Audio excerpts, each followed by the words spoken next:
अस्सलाम वालेकुम, मैं हूं मरियम खान, मेरे साथ मौजूद हैं मुबशर लुकमान साहब। अस्सलाम वालेकुम सर। सबसे पहले आप इस्लामाबाद से होकर आए हैं, तो आपके साथ चुड़ैल भी थी, कोई खबरें चुड़ैल लेकर आए हो आप उसको चुड़ैल कहती हैं? अपना कमाल है, आप अपना ऐसे ही अब आप नहीं देखिए आपका आपकी हाल। खास चुड़ैल है ना। खास चुड़ैल वो मेरे साथ नहीं होती, अच्छा वो खबरें लेके आती है मेरे नहीं, पास। लेकिन आप ये अब आप जो है ऑब्वियसली ना स्कैंडल फैला रही हैं बहुत ज्यादा। नहीं नहीं नहीं नहीं, तो बिल्कुल जो भी किसी को देखेगा मेरे से कहेगा यही चुड़ैल है। नहीं, आप नहीं, किस किस्म की खबर सुनना चाहती हैं? मुल्की, कोई भी गैर मुल्की?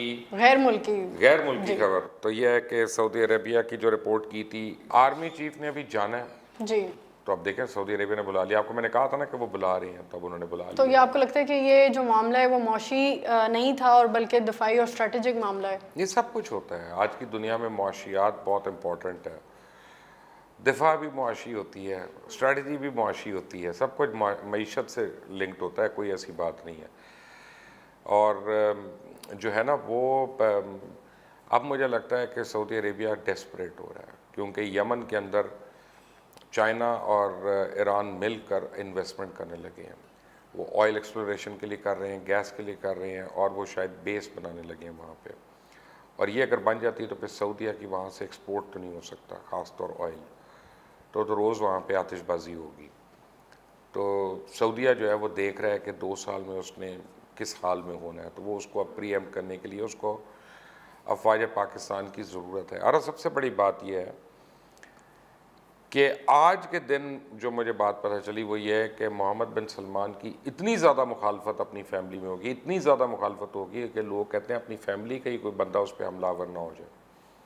और उन्होंने अब अकेले रहना शुरू कर दिया। अब उनका जो पैलेस है वहाँ एक एयर स्ट्रिप भी बना दी गई है, और वहाँ 2-2 फाइटर जेट्स खड़े हैं। इतनी तो सिक्योरिटी? इतनी ज़्यादा सिक्योरिटी, आप देखें फाइटर जेट तो वाइट हाउस में नहीं खड़े होते। जी, तो मोहम्मद बिन सलमान का और सिक्योरिटी भी और डर भी, खतरा दोनों है चीज़ें तो है ना। फिर खतरा है तो सब कुछ है ना, वो कह देना कि नहीं कोई खतरा नहीं, काफ़ी नहीं है। So let's see. ईरान ने स्ट्रेट ऑफ हॉर्मुज़ में एक लाइबेरियन ऑयल टैंकर पकड़ा और 5 घंटे तक अपने कंट्रोल में रखा। ये जहाज़ यूएई से आ रहा था। आपके ख्याल में गर्मा गर्मी शुरू हो गई है? नहीं, मेरा नहीं ख्याल, मेरा ख्याल है कि ये एक यूजुअल प्रैक्टिस है। और जब कोई शिप जा रहा होता है बगैर इतला के जा रहा होता है, या उसके कागजात में कोई कमी पेशी होती है, या उसके कॉल साइंस में कोई प्रॉब्लम हो, तो फिर उसको रोका जाता है। छोड़ने का तो मतलब जो था वो ये था कि वो तमाम लवाजमात जो हैं उसकी तहकीक के वो पूरे कर दिए गए, तभी उन्होंने छोड़ा, वरना उसको इम्पाउंड कर लेते। यूएई जो है ना, उसकी एक बात आप ये समझ लें कि यूएई के अंदर 200 नेशनैलिटीज़ के लोग हैं दुनिया की, 200, ठीक है ना। और यूएई दुनिया का वाहिद मुल्क है जहाँ शायद इतने तादाद में डिफरेंट लोग जो है एक जगह पे काम करते हैं।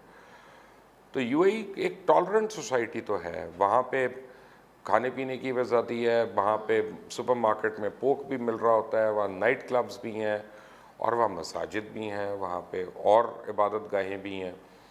तो यूएई जो है ना वो सबको साथ लेके चलता है, वो कभी किसी से कॉन्फ्लिक्ट में नहीं पड़ता, और वो लड़ाई नहीं करता। तो ईरान, और बाय द वे ईरान और यूएई के बहुत जो लोगों को आइडिया नहीं, गहरे ताल्लुकात है। वो किस तरह से कि जो लॉन्चेस का ट्रेड है वो तो ईरान और यूएई का इतना ज़्यादा है कि जितना आप कहें वो कम है।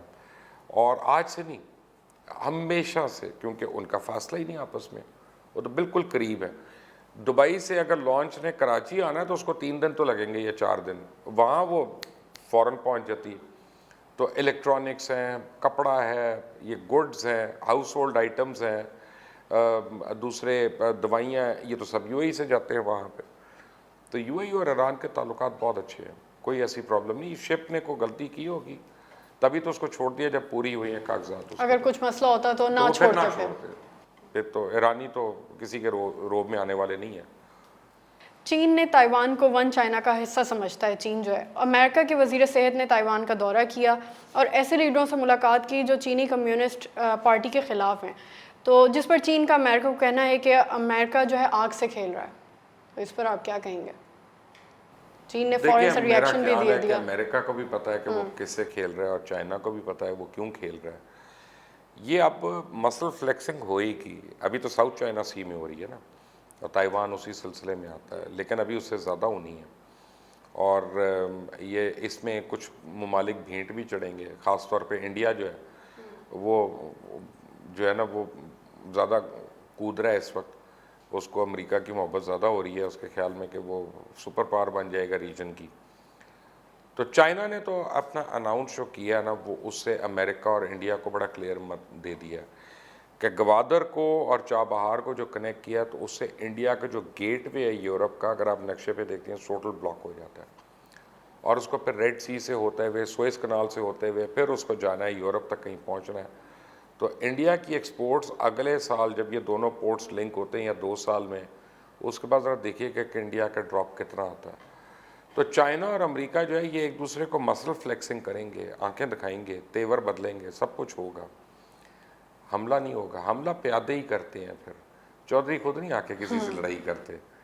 تو باقی اب دیکھتے ہیں تیل کس دار پہ بیٹھتا ہے. کہا جا رہا ہے کہ چین پاکستان کو سعودی عرب کی جگہ امت مسلمہ کا لیڈر بنانا چاہتا ہے, تو یہ ممکن ہے؟ اور پاکستان خود تو تیار ہو نا. مینٹلی میرا خیال ہے کہ پاکستان کو یقین ہی نہیں آئے گا. وہ ایک بندے کو کہا کہ آج تو چودھری ہے پنڈ دا, انہوں نے کہا نہیں مذاق کر رہے ہو. تو ہمارے ساتھ تو وہ حال ہے. ہم امت مسلمہ کے لیڈر ضرور بن سکتے ہیں, اس لیے کہ ہم واحد مسلم کنٹری ہیں جو نیوکلیئر اسٹیٹ ہے, اور یہ ایک ہماری بڑی سیریس پوزیشن ہے. لیکن پھر ہمیں اس کے لیے امت مسلمہ کا جو لیڈر ہوتا ہے نا, پھر اس کو فورسفل بھی ہونا پڑتا ہے, اس کو اسرٹیو بھی ہونا پڑتا ہے. وہ صرف اچھی کر کے نا برداشت بھی نہیں ہر ایک کو وہ کرتا. تو پاکستان تو ابھی میرا نہیں خیال کہ اس رول کے لیے ریڈی ہے, کیونکہ ابھی تو ہم نے اپنے اندرونی مسائل بڑے ہیں, خاص طور پہ مذہبی مسائل جن کا ہمیں سامنا ہے اور جن کو ہم نے اوور کم کرنا ہے. لیکن ایونچولی وائی ناٹ. لیکن سب سے بڑی بات ہے کہ سعودی عربیہ اب اس قابل نہیں رہا کہ وہ امت مسلمہ کی سربراہی کرے, اور اس وقت جو ملک اپنے آپ کو پوزیشن کر رہا ہے اس پوسٹ کے لیے وہ ٹرکی ہے, اور ٹرکی اس کے لیے بڑا ایفرٹ بھی کر رہا ہے. اور ٹرکی کی ایک تاریخ ہے آٹومن امپائر کی. تو آپ کو لگتا ہے کہ ٹرکی لے لے گا؟ مجھے لگتا ہے کہ ٹرکی جو ہے نا اس کا ایک اسٹرانگ کنٹینڈر ہے اس پوزیشن کے لیے.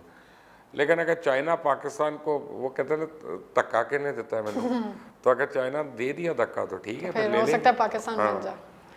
پاکستانی ایئر چیف مارشل مجاہد انور خان نے کہا ہے کہ دشمن کی جانب سے ہتھیاروں کا ذخیرہ کرنے سے کبھی مغلوب نہیں ہوں گے, اور ISPR نے بھی کہا ہے کہ بھارت اگر 500 رافیل بھی لے آئے تو ہم تیار ہیں. تو آپ کو لگتا ہے کوئی بھارت شرارت کرنے جا رہا ہے؟ جو ISPR نے ایک اس بات پہ یہ اسٹیٹمنٹ دی ہے,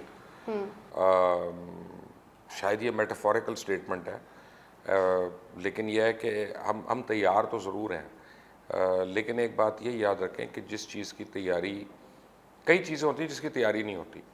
مثلا جنگ میں آپ کو یہ نہیں پتہ ہوتا, آپ اپنی طرف سے لمیٹڈ کانفلکٹ کر رہے ہوتے ہیں اور وہ ہاتھ سے نکل جاتا ہے. آپ جو ہے نا وہ اگر کوئی نیوکلیئر ٹریگر ہو گیا دونوں ممالک میں کہ جو اب تھریش ہولڈ بڑا لو ہے دونوں ملکوں کا, تو وہ جو ہے نا وہ پھر کسی بھی سمت جا سکتا ہے. تو میرا خیال ہے کہ ہمیں یا تو ڈیفیوز کرنا چاہیے, یا اگر پاکستان نے واقعی کچھ کرنا ہے تو پھر چلے پھر کشمیریوں کو ان کا حق دلواتے ہیں, تو وہ بھی دیکھ سکتے ہیں. تو ابھی اس طرح کی ہمیں ریفرین کرنا چاہیے اس طرح کی اسٹیٹمنٹ سے. ہم ڈیفینسو موڈ میں ہیں, ہم ڈیفینڈ اپنے آپ کو کر سکتے ہیں الحمدللہ, لیکن ہم آفینسو نہیں ہو سکتے. وہ ہماری نہ ہم نے ڈیولپ کی ہے وہ ایبلٹی. روس اور بھارت ایک اور 15 ارب ڈالر کا ڈیفنس ایگریمنٹ سائن کرنے جا رہا ہے, جس میں بھارتی فوج کو کلاشنکوف AK-203 جو ہے دیے جائیں گے. تو ہو سکتا ہے کہ اس خبر پہ یہ بیان آیا ہو سکتا ہے جی. لیکن آپ کو میں ایک بات بتاؤں کہ کلاشنکوف جو ہے نا ہم نے دیکھا ہے, اور اس پہ میں نے کافی اسٹڈی کیا ہے, کیونکہ آج سے کئی سال پہلے ایک دور تھا جب کافی لوگ کہتے تھے کہ پاکستان آرمی کو کلاشنکوف سے G3 رائفل کو ریپلیس کر لینا چاہیے, جو پاکستان کے پاس G3 رائفل ہے. اور ان کی مین آرگیومنٹ یہ تھی کہ G3 رائفل جو ہے وہ ہیوی ہے اور سب کچھ ہے. لیکن ویپن کا اصل ٹیسٹ جو ہوتا ہے نا وہ ہوتا ہے وار, اور وار میں جو حالات ہوتے ہیں, کہیں مٹی ہے, کہیں کیچڑ ہے, کہیں بارش ہے, کہیں کچھ ہے, اس کی صفائی نہیں ہو رہی, اس میں کتنی وہ رہتی ہے. دوسرا ہم دیکھتے ہیں کہ کلیشنکوف جو ہے نا وہ پریسیژن ٹارگیٹنگ نہیں کرتی, وہ ایک جنرل سپرے کرتی ہے بلٹس کو.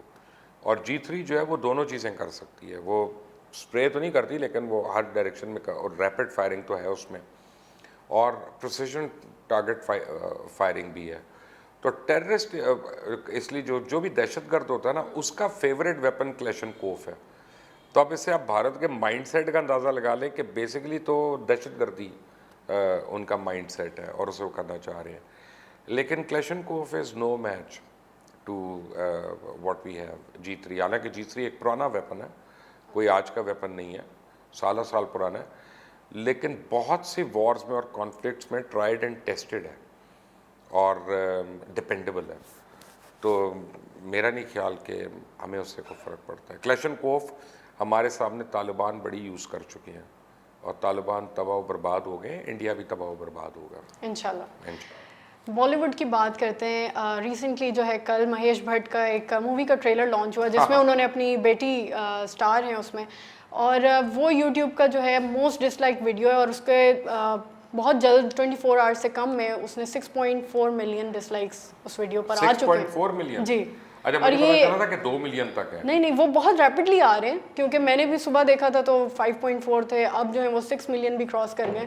तो आपको क्या लगता है कि अब ये नेपोटिज्म का कुछ इस पर असर होगा? नहीं, बात यह है कि ये जो हो रहा है ना, ये बेसिकली सुशांत सिंह की मौत का है जी। और सुशांत सिंह के बड़े हिडन फॉलोअर्स भी निकले हैं और बड़े कमिटेड निकले हैं जी।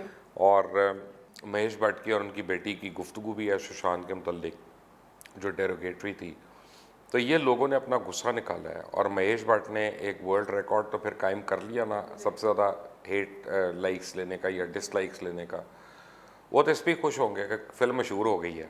व्यूज़ तो आ गए ना। मैं जानता हूँ भट्ट साहब को पर्सनली, अच्छा। आई नो हिम पर्सनली, मैं पूजा को भी जानता हूँ। तो नहीं, मैं आलिया को नहीं जानता, आपने जैसे देख रही थी आप मुझे, नहीं, मैं उन दोनों को तो मैं बहुत अच्छी तरह और जानता ये हूँ। उन्हीं की मूवी का सीक्वल है। जी, मुझे पता है। तो जनरली भट्ट साहब जो है ना वो बड़े खुश होंगे नेगेटिव पब्लिसिटी से, बिकॉज वो कहते हैं ऑल पब्लिसिटी इज़ गुड बिल्कुल। इन वन वे और दी अदर। बट ये मोर और लेस ये रिएक्शन जो है सुशांत की मौत का है और ये अभी इनको पता चलेगा जब ये सिनेमाज वगैरह खुलेंगे कि जिसने सुशांत के साथ ज़्यादती की है, चाहे वो करण जौहर है, चाहे ये है, चाहे कोई और है, तो उनको बड़ा सीरियस सेटबैक होगा। देखते हैं आगे इसका रिएक्शन, कोई फ़ायदा भी होना चाहिए, चेंज नज़र आता है या नहीं। भाई 6.4 मिलियन तो नहीं जा रहे ना देखने, अब जो भी देखेगा उनके अलावा ही देखेगा ना, तो वो कितने बड़ी ब्लो आई है। नहीं, बहुत ज़्यादा। सर आपका बहुत बहुत शुक्रिया आपके टाइम का। व्यूअर्स आपका बहुत शुक्रिया। अगर आपको ये वीडियो पसंद आए तो इस वीडियो को लाइक करें, चैनल को सब्सक्राइब करना मत भूलिएगा, बेल आइकन को प्रेस करें। आपसे दोबारा मुलाकात होगी। खुदा हाफिज़।